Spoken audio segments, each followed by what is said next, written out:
දැන් මම ඉන්නේ හන්තානේ සඳගිරි සෑය ළඟ. අපි යමු සඳගිරි සෑය රජුන් වන්දනා කරගන්නත්. එන්න ඔයාලත් මාත් එක්ක යන්න.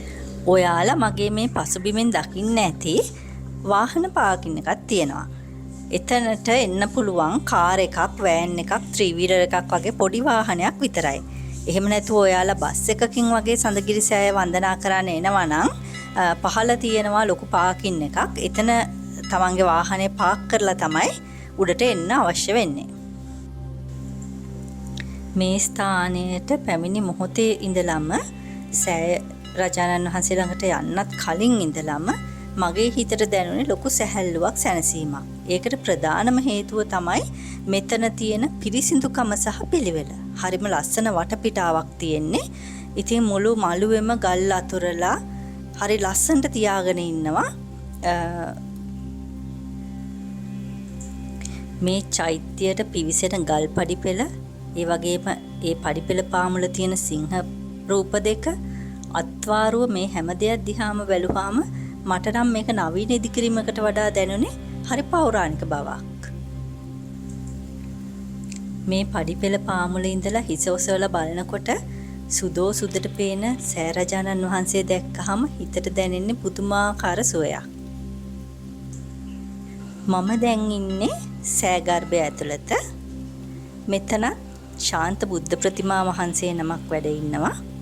ඉතින් එතන තියෙන මල් ආසනයට මම අරගෙන ආපු මානෙල් මල් පූජා කරා.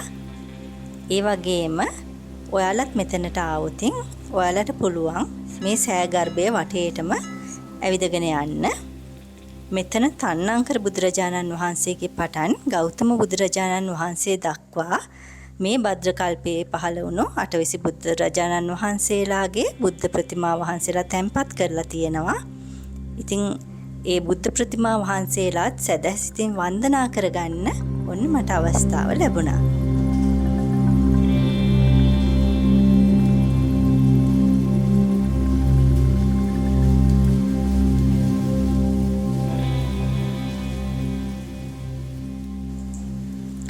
චෛත්‍ය ගර්භයෙන් පිටතට ආවහම අපට පේන්න තියෙන්නේ මෙන්න මේ වගේ මනස්කාන්ත කඳු පන්තියක්. විහාරාධිපති ගංගසිරිපුර ධම්මාලෝක හිමියන් හරි දක්ෂ වෙලා තියෙනවා මේ අලුත් නිර්මාණය තුල පෞරාණික බව රඳව ගන්න. මොකද කියනවා නම් මේ සලපතල මළුවේ ඇවිදගෙන යනකොට මගේ හිතට දැනුනේ ස්වර්ණමාලී චෛත්‍ය රාජානන් වහන්සේ අතුල්ලා තියෙන සලපතල මළුවේ ඇවිදගෙන යනවා වගේම හැඟීමක්.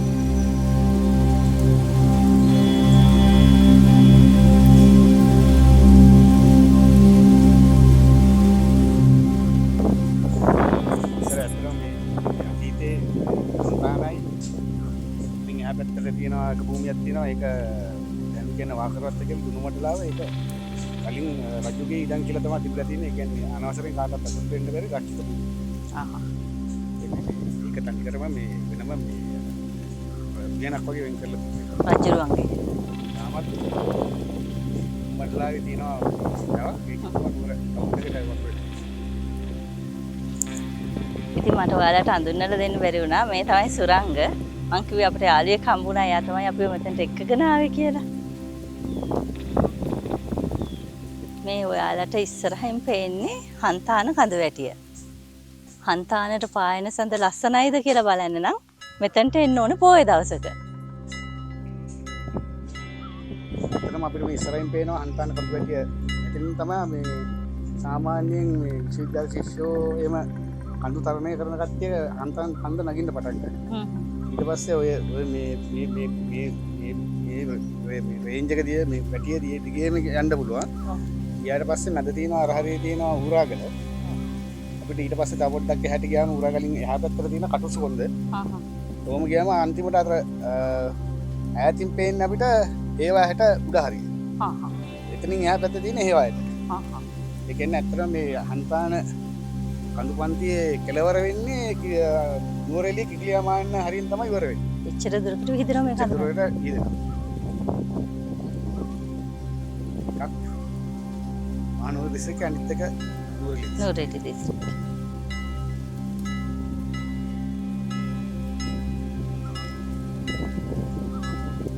බලපතල මළුවේ ඉඳලා බලනකොට පේන්න තියෙන සුන්දර කඳු පන්තිය ගැන තමයි සුරංගය අපට විස්තර කළේ.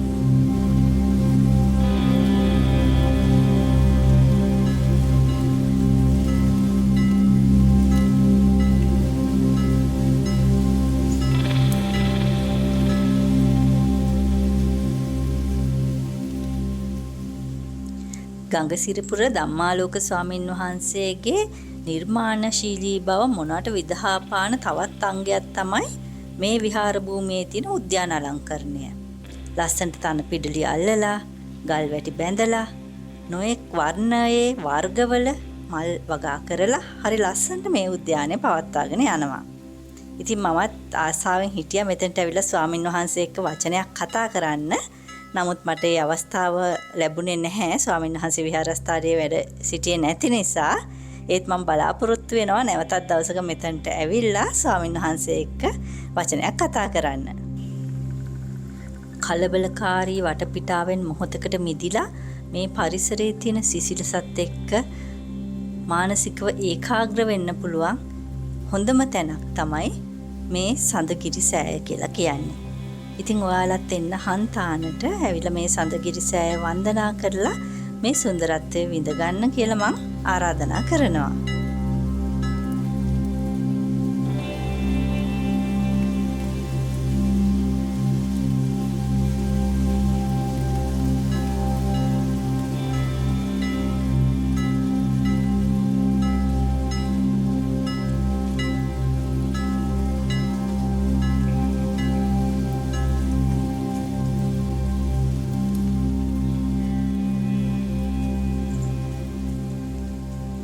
දැන් අපි යන්නේ බුදු මන්දිරට.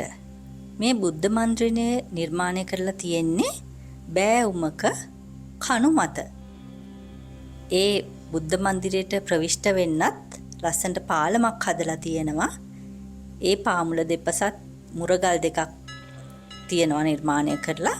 ඉතින් මෙතනදිත් ස්වාමීන් වහන්සේ හරි ප්‍රවේශම් වෙලා තියෙනවා අර කියපු පෞරාණික පෙනුම ආරක්ෂා කරගෙන මේ ඉදිකිරීම සිද්ධ කරන්න. ඒ වගේම තමයි බුද්ධ මන්දිරයට පිවිසෙන ඒ උළුවස්සත් දැවමය පෞරාණික උළුවස්සක් තමයි යොදාගෙන තියෙන්නේ.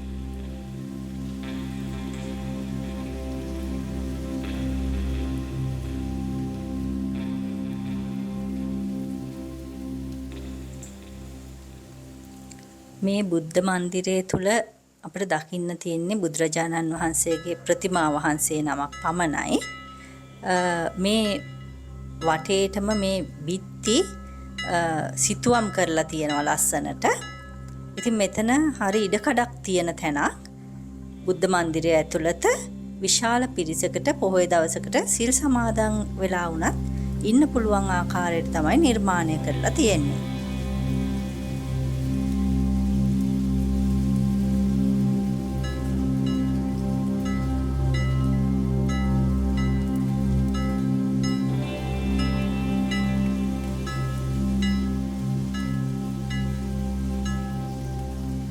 මාත් එක්ක සෙන්කඩගලට ආපු ඔයාලව ඔන්න මම හන්තානටත් එක්කගෙන ආවා.